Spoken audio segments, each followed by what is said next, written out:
Not today, my day.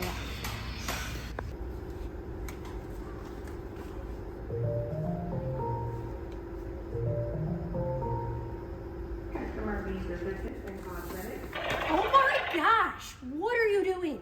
What's up, Refuge Nation? Today we're at our local Wally World, and we're having a little adventure where I'm going to take you guys and show you what you need to grab to build your at-home wound packing simulator. So let's go. Okay, you guys, so the first thing you're going to do is you're going to come over to the fitness section, right? And you want to find a good fitness mat or a thicker yoga mat. Either one's going to work for it. So we're trying to do this in the most cost-efficient way. We got one that's like 30 bucks, one that's 30 bucks, 34 bucks, 30 bucks, and this one here is 17 bucks. This 10 millimeter. That's a 12 millimeter, so it's a little bit thicker. But this will work just fine for what we're doing. So we got our fitness mat. Next thing we're gonna do is we're gonna go find a dowel rod to help simulate the bone. Okay, so we're in the painting section. The dowel rods were a little bit expensive, but I came over here and I found a extension pole for a paint roller. This is $5, so pretty good deal. This will work exactly the same. It's gonna simulate a bone inside of this, and plus this will give you a little bit of bend if there was a joint or you wanted to build a joint. So next you wanna grab some handy dandy duct tape. You can use whatever color. I personally like it to be a little bit high vis, so that way I can see it when I hide it somewhere. So grab some duct tape. Beep boop, beep boop. All right, so you buy your duct tape, you buy your dowel rod, you buy your fitness mat, then you let your company pay for it because you're making a YouTube video. Quick, to the Bobmobile. Wow, I made it back. All right, guys, so we've got our fitness mat right here, we've got our dowel rod right here, and we've got our duct tape, all right? So what we're gonna do is we're going to build a simulated wound packing device. This is on a budget, so that way you don't have to buy a $300-400 tool to practice wound packing at home. To practice wound packing at home. All right, so first thing you're gonna do is open up all of your components. Now, do you have to buy exactly these materials? No, you don't. Can you buy your version of it? You absolutely can. But what we wanna do is we wanna size our dowel rod. That'll work about perfectly. We'll put that extra guy over there. And the first thing we're gonna do is we're gonna take our dowel rod and we're gonna tape it to the fitness mat. Take your handy dandy duct tape for all the duct work that you're gonna be doing. Make sure it's on that dowel rod pretty good. And we'll line it up like so. Bada bing, bada boom. And then all you're gonna do is you're gonna roll your fitness mat onto your dowel rod. And this is gonna simulate a bone inside of the flesh.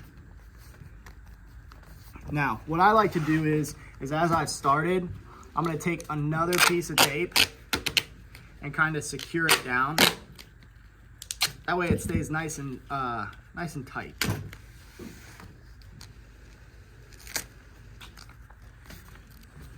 Because it'll get loose just like that. This gives you a little bit of grip, grabs against that duct tape. And we're just gonna roll. Now you don't have to use the whole thing depending on what you want to simulate. If you want to simulate an arm, obviously there's gonna be less flesh, you know, like an arm like so. If you want to simulate a leg, you roll more of it, which is what we're gonna do.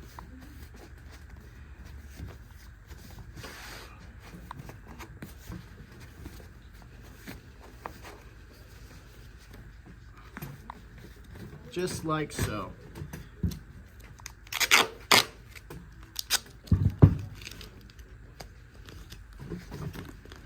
Nice and tight.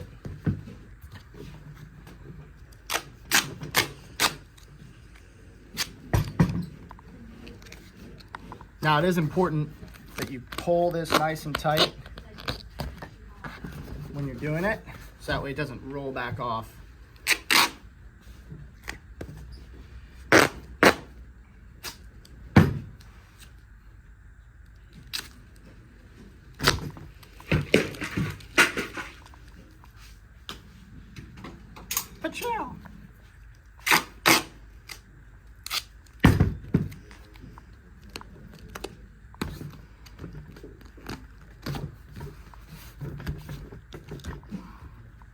So now you can wrap it a little bit more with duct tape. That's totally fine. You could go all the way around it with duct tape. That'll work too. Can kind of simulate skin. Duct tape and skin have a completely different texture though, so I don't like to do that. I've seen some people put like plastic wrapping on the end of it, on the outside of it, to try to simulate skin, or some sort of stretchy material. That's not really what we're going for with this. What we really want to work on is our packing of a wound channel. So next thing you need to do is you need to figure out some wound channels for the device. What do you want your wound channels to look like? Do you want it to be a laceration? Do you want it to be a bullet hole? All these different things. I don't recommend shooting these. They do not react the same as flesh, and ask me how I know. And with that, the wound channel, the whole device will be completely messed up, right? So the easiest thing to do is take a knife, come into it, and create a hole just like so. Take that out, and now you have this big wound channel just like that. And you can even come in the side and create a secondary wound channel that's more challenging to pack, just like so. Make sure you remove the foam that's inside of it. And now I have something I can stick and feed gauze into. You can also come down and do a slice, just like so. Now we have a big wound channel, just like there, that we have to pack gauze into. And you can do it in different spaces all throughout. So if you wanted to do an X, like so, now we have to pack all of this space in here. If you wanted a big hole, you can cut a big hole.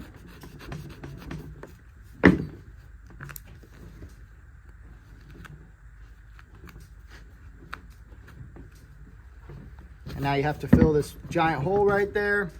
And I've even seen people put PVC or PEX tubing or small little fluid tubing like gas line inside of here and pump blood into these locations just using a little ball valve.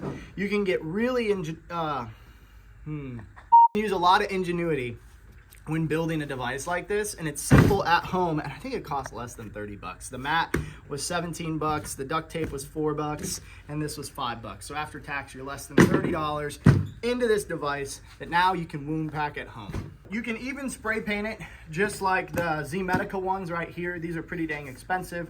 They're good tools. They have foam on the inside, similar to how the foam is right here. And as you can see, it's got a couple of different holes. This has been broken right here just because it's wound packed over and over. A little star wound, a little laceration. So you have a laceration, a bullet hole like so, a gaping hole, and then a little star wound too. And so the same way that you would wound pack that, I have a little trainer wound pack gauze. It's been wrapped up. We've got our power knot right here. We're gonna drive towards the source of the bleed, right? And then maintaining constant pressure, we're gonna fill the entire cavity with as much gauze as we can to continue to put pressure, because the wound packing isn't absorbing the blood. That's not what's happening. What it's doing is it's allowing so much pressure to be built up inside of that cavity that it pinches off the bleeding vessel.